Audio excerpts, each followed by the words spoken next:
메탄박입니다. 메탄박과 단더박을 하고 싶으신 분들은 좋아요와 구독 부탁드립니다. 주식, 코인 서서히 말라 죽는 도박일 뿐이다. 이 말에 부정을 하시는 분들도 상당히 있을 거라고 생각합니다. 물론 가치 투자를 하시는 분들도 있으시죠. 네, 근데 우리가 생각하기엔 가치 투자라고 하지만 결국 이거는 우리 같은 개미들을 끌어들이기 위한 판일 뿐이고, 이제 서서히 끌어들였다가 맛을 보여주고 결국 말라 죽게 하는 그런 판인 거예요. 물론 경기가 좋을 때는 당연히 올라갈 수도 있는 거예요. 네, 100% 맞다고 이번에는 제가 확답을 못 드리겠습니다. 그래도 100% 확실한 거는 이 주식이랑 코인도 확실히 도박은 맞아요. 왜냐면 이 도박의 정의는 앞선 영상에서도 제가 누누이 말씀드렸지만, 그러니까 이런 확률, 리스크를 껴안고 승부 혹은 내기를 걸어서 이득 혹은 손실이 재물적인 손실이 있는 행위를 말하는 거예요. 그럼 크게 보면 결국 주식이나 코인도 크게 보면 도박인 거죠. 왜냐면 100%가 아니잖아요. 당장 유망한 주식이 자연재해 때문에 손해를 볼 수 있는 것도 도박이에요. 도박이죠, 결국에는. 한 예로서 저희 어머님께서 주식으로 되게 제가 어렸을 때 그 대박을 냈었던 경우가 있었어요. 그래서 승승장구를 하다가 9.11 테러 이거 아시나요? 이때 쌍둥이 빌딩이 폭격당하는 시기가 있었어요.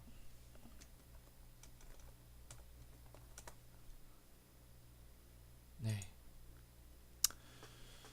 그때 그 사진인데, 저는 워낙 어렸을 때라 기억이 안 나는데, 이때 어머님께서 거의 일주일 정도를 누워 계셨다고 하더라고요. 그때는 한가가 지금은 30% 제한으로 알고 있는데 그때는 15%였긴 했지만 7일인가? 정확한 날은 기억은 안 나지만 이게 사는 사람이 없는 거예요. 계속 내리는 거야, 15%씩. 그래서 한순간에 훅 간 적이 있었어요. 그러므로 경제가 아무리 좋다 하더라도 이 리스크, 확률을 껴안고 있는 모든 행위는 도박이라고 간주할 수 있는 거예요. 그리고 현대에 와서는 이런 주식이나 코인이 점점 참여하는 사람들도 많고 안정화가 되어 가고 있는 거예요. 그리고 또 정보의 투명성 그리고 안정화, 이런 것들 때문에 좀 약간 공정해진 거죠. 얘가 오르면 다들 사고 내릴 것 같으면 다들 팔고, 어느 정도 안정하게 됐어요. 그러면은 등락폭도 크거나 적거나 할 수 있겠죠. 근데 누구나 다 예상하는 것들은 그렇게 크게 오르거나 적게 내리지도 않아요. 근데 문제는 큰 손들 있잖아요. 큰 손들. 흔히들 정치줄을 잡고 되게 고급 정보를 이렇게 아는 사람들, 아는 세력들, 그런 사람들은 이슈가 터지기 전에 미리 들어가거나 혹은 미리 털고 나오거나 하는 경우가 대다수예요. 우리는 결국 그들의 재물이 되는 거예요. 우리는 결국 손 위에 있어요. 이미 짜여진 시나리오 위에서 놀게 되는 거예요. 이게 정보의 투명성이라 하지만 다들 아는 사실은 투명한데 결국 그 모르는 정보 한두 가지에 의해서 결국 큰 손들이 개미들을 주무럭거리는 거죠. 그러면 이런 판에 뛰어들어선 안 되겠죠. 주식도 뭐 하다 보면 이득 보는 것도 있을 수는 있어요. 그때 내가 나오면은 상관이 없는데 그 사람의 욕심은 끝이 없거든요. 결국 말라 죽으면서 손해를 볼 때는 내가 예전에 이득을 봤었던 시절이 있으니 더 해야겠다 이런 생각을 하고 계속 돈을 넣는 거예요. 물타기를 하면서. 그럼 결국 종점에는 어떻게 되는 거예요? 종점에는 말라 죽는 거예요. 말라 죽어. 물타기. 그리고 물타기를 하면서 뭐 평단가를 계속 낮추죠. 근데 평단가를 낮췄는데 계속 내려가. 우리는 그럼 인내심을 가지고 계속 봐야 돼요. 시간을 투자하면서. 근데 내가 이 주식에 한눈이 팔리면 뭐 자기 개발도 못하고 가족들에게 신경도 못 쓰게 되고 덜 쓰게 되고 완전 삶이 초췌해지게 되겠죠? 근데 조금 내려갔다가 올라갈 거면 뭐 그런 거 한두 번은 버티긴 하는데 이 큰 손들도 한두 번 그러다가 털 때는 이제 확 털고 나가버려요. 그때 이제 우리도 못 버티는 거죠. 결국 개미들이 나가는 시점에 다시 큰 손들이 돌아와요. 또 뭔가 되게 좋은 뉴스들을 가져오면서 말이죠. 그러면 우리는 그때 다시 들어가고 개미들은 또 큰 손들은 그때 기회다 싶어서 또 설거지를 하죠.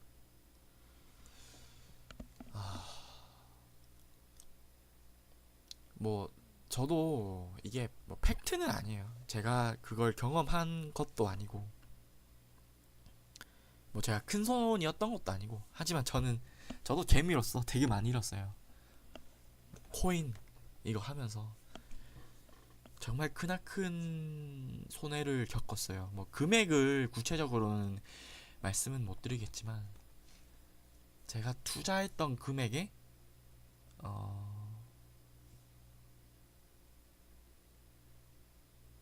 5배 정도 이렇게 500%죠. 먹었다가 결국 본전쯤 왔을 때 팔았어요. 근데 지금 코인을 보니 비트코인이 445만 원이 되었더라고요. 저는 비트코인은 안 샀었지만 그 비트코인이 예전에 잘 나가던 시절 그 2600에서 뭐 3000만 원까지 막 간다는 시절 그 시절 때까지 하였었는데 결국 저도 못 버티고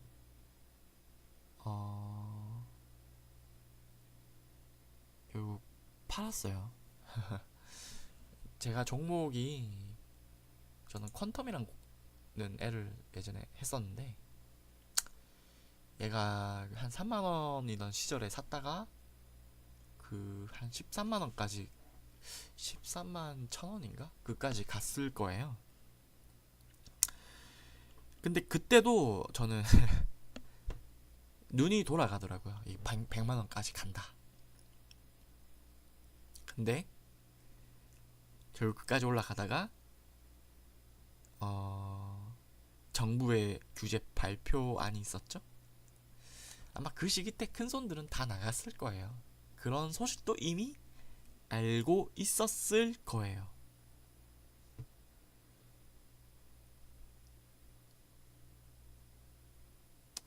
뭐 안 알고 있다고 하더라도 이미 큰 돈을 보유하고 있는, 이미 낮은 가격에 많이 들어갔던 그 세력들은 이제 정부가 규제하기 시작하면은 그때부터는 다 팔고 이제 뜨거든요. 정부가 규제하는 거에 대해서는 이때까지 그 올랐던 그런 시기, 그런 종목 자체가 없어요. 그러니 우리는 코인이나 주식 이런 거를 해서 결코 이기지를 못해요. 만약에 한다 하더라도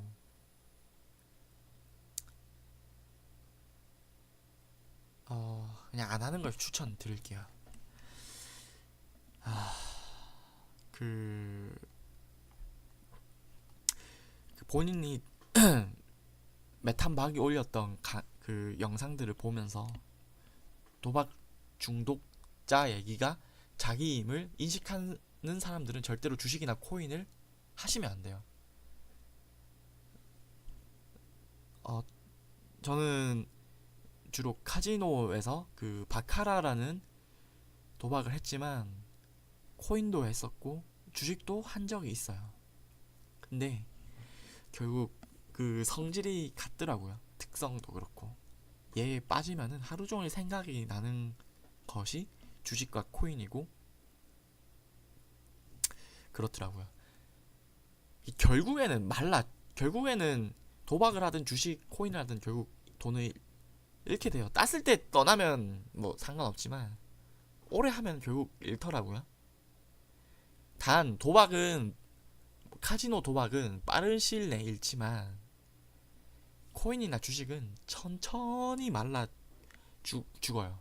그러니까 결국 손해보는 건 똑같은데 이 주식이나 코인이 더 나쁠 수도 있는 게, 내가 그 자기 개발하는 시간이며 주변 사람들한테 그 시간을 쏟아붓는 그런 시간들이 더 길게 잡아먹히는 거죠. 결국 그 재물적인 손실은 똑같이 수렴하면서. 그러니까 만약에 본인이 도박 중독자라고 생각하시는 분들은 그냥 주식이나 코인을 그만 하시고 정당하게 돈을 벌 수 있는 방법들을 한번 생각해 보시죠.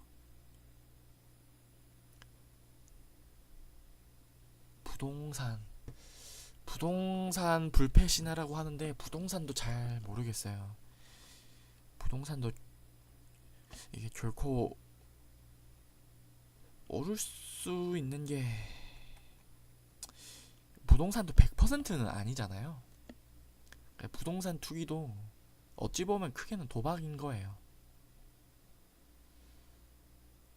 뭐 우리 같은 도박 중독자들은 투자를 한다? 뭐 이런 것도 꿈도 꾸지 마시고 좀 더 내가 노력한 시간에 비례해서 돈을 번다든지 생산적인 일을 할 수 있다든지 그런 것들을 생각해 보는 게 단도박으로 가는 길이지 않을까 싶습니다.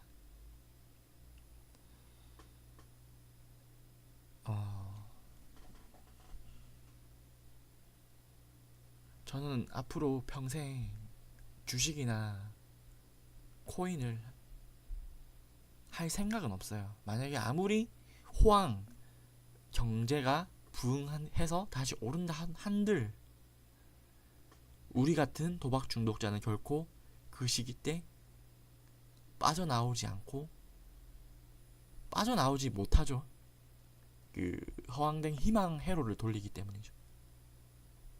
애초에 하지 말고 좀 더 나를 위한 그런 활동들을 계속 하는 방법이 진정한 단도박으로 가는 길이지 않을까 싶습니다. 메탄박과 단도박을 하고 싶으신 분들은 좋아요와 구독 부탁드립니다. 감사합니다.